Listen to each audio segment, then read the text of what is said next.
আউযুবিল্লাহি মিনাশ শাইতানির রাজিম বিসমিল্লাহির রহমানির রহিম। জাতির জাগ্রত বিবেক, প্রিয় সাংবাদিক বন্ধুগণ, আইন শৃঙ্খলায় নিয়োজিত বাহিনীর সদস্যবৃন্দ, প্রিয় উপস্থিতি, আসসালামু আলাইকুম রহমতুল্লাহ। আপনারা নিশ্চয়ই অবগত রয়েছেন 2024 সালের আজকের এই দিনে অর্থাৎ 16ই জুলাই থেকে বাংলাদেশে নারকীয় হত্যাকাণ্ড এবং তাণ্ডব চালিয়েছিল ফ্যাসিবাদ আওয়ামী লীগ এবং তার দোসররা। শহীদ আবু সাঈদের রক্তের মাধ্যমে এই বাংলাদেশে তারা জুলাইয়ের হত্যাকাণ্ডের ঘটনা শুরু করেছিল। আমরা 36 দিন ব্যাপী জুলাইয়ের এই কর্মসূচি গ্রহণ করেছি। ধারাবাহিকভাবে বাংলাদেশের প্রত্যন্ত অঞ্চলগুলোতে জুলাইয়ের এই কর্মসূচি ইসলামী ছাত্র শিবির বাস্তবায়ন করছে। আজকে আমরা যেহেতু শাহাদাতের ঘটনা শুরু হয়েছে, এ কারণে আজকে আমরা রায়ের বাজার কবরস্থানে এখানে যে অসংখ্য লাশ, প্রায় শতাধিক লাশ গোপনে দাফন করা হয়েছিল, পরবর্তীতে ইন্টিরিমের সময় তাদের লাশ ময়নাতদন্ত করা হয়েছে। অনেকের পরিচয় শনাক্ত করা সম্ভব হয়েছে, অনেকের পরিচয় শনাক্ত করা সম্ভব হয়নি। বেওয়ারিশ এই লাশগুলো এখানে রয়েছে। এমনভাবে অসংখ্য বেওয়ারিশ লাশ রয়েছে, আপনারা জানেন প্রায় 1400 শহীদের ঘটনা ঘটেছে, কিন্তু এখানে মাত্র 856 জনের লাশ সরকারিভাবে ট্রেস আউট করা গেছে এবং প্রায় 600-এর মতো অজ্ঞাতনামা শহীদ রয়েছে যাদের কোনো পরিচয় শনাক্ত করা সম্ভব হয়নি। অর্থাৎ 16 তারিখ থেকে যে গণহত্যা শুরু হয়েছিল, সেই গণহত্যার পর থেকে ধারাবাহিকভাবে গোপনে এবং তৎকালীন সময়ের বাহিনীগুলোকে ব্যবহার করে এই লাশ দাফন কাফন করা হয়েছিল।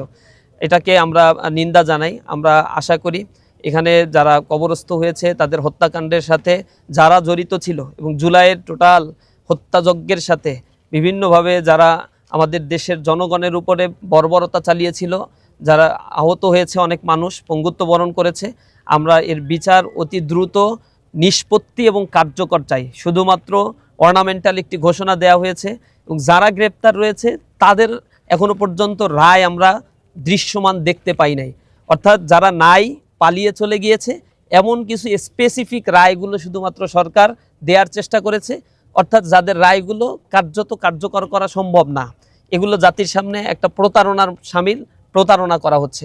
আমরা এই হত্যাকাণ্ডের সাথে যারা জড়িত ছিল, নির্দেশদাতা ছিল, শেখ হাসিনাকে কোঅপারেট করেছে, তাদের একটা বড় অংশ এখনো পর্যন্ত কারাগারে রয়েছে, জেলে রয়েছে। তাদের রায়গুলো আমরা খুব দ্রুত দেখতে চাই এবং শুধু রায় ঘোষণা নয়, রায়ের সুনির্দিষ্টভাবে তা বাস্তবায়ন দেখতে চাই। কারণ সময়ের দীর্ঘসূত্রিতার কারণে এই রায়গুলো আমরা দেখেছি রাজনৈতিক বিবেচনায় কখনোই বাস্তবায়ন হয় না।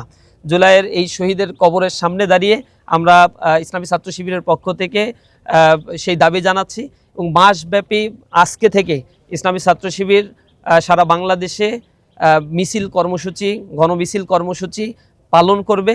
সেখানে গণহত্যার বিচারের দাবি, পাশাপাশি জুলাই সনদের পূর্ণাঙ্গ বাস্তবায়ন, গণভোটের গণরায় যেটি দেয়া হয়েছে, জনগণ দিয়েছে, তার পূর্ণাঙ্গ বাস্তবায়ন আমাদের পক্ষ থেকে দাবি থাকবে। এই দাবি দাবা নিয়ে সারা দেশব্যাপী আমরা আমাদের বিক্ষোভ মিছিল, মানববন্ধন কর্মসূচি, ক্যাম্পাসে ক্যাম্পাসে গ্রাফিতি অঙ্কন করা, ক্যাম্পাসের প্রত্যেকটি জায়গায় আমরা ছাত্রদেরকে সম্পৃক্ত করে এক্সিবিশন প্রোগ্রাম করা, বাংলাদেশের গুরুত্বপূর্ণ পয়েন্টগুলোতে জুলাই শহীদদের স্মরণে সাংস্কৃতিক অনুষ্ঠানের মধ্য দিয়ে তাদের স্মৃতিকে জাগ্রত করা, বিভিন্ন ধরনের প্রকাশনা সামগ্রী প্রকাশ এবং সেগুলো মানুষের কাছে পৌঁছানো।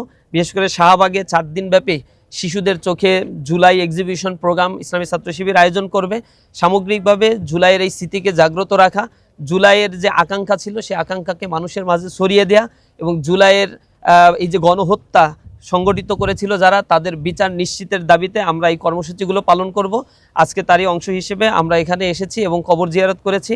আমরা দেশের মানুষের কাছে এই আবেদন জানাচ্ছি, তাদেরকে স্মরণ করিয়ে দিচ্ছি, এই ফ্যাসিবাদের কোনো জায়গা এই বাংলাদেশে হবে না এবং স্বৈরতন্ত্র যদি কেউ কায়েম করতে চায় এই বাংলাদেশে, তাদের কাছ থেকে সেটিও গ্রহণ করা হবে না। দেশের জনগণ জাগ্রত রয়েছে, ছাত্র সমাজ জাগ্রত রয়েছে, যে কোনো অন্যায়ের বিরুদ্ধে আমরা রুখে দাঁড়াবো। দেশকে গঠনের স্বার্থে এবং দেশের কল্যাণের জন্য, ইনসাফের একটি রাষ্ট্র কায়েমের জন্য আমরা লড়ে যাব ইনশাআল্লাহ।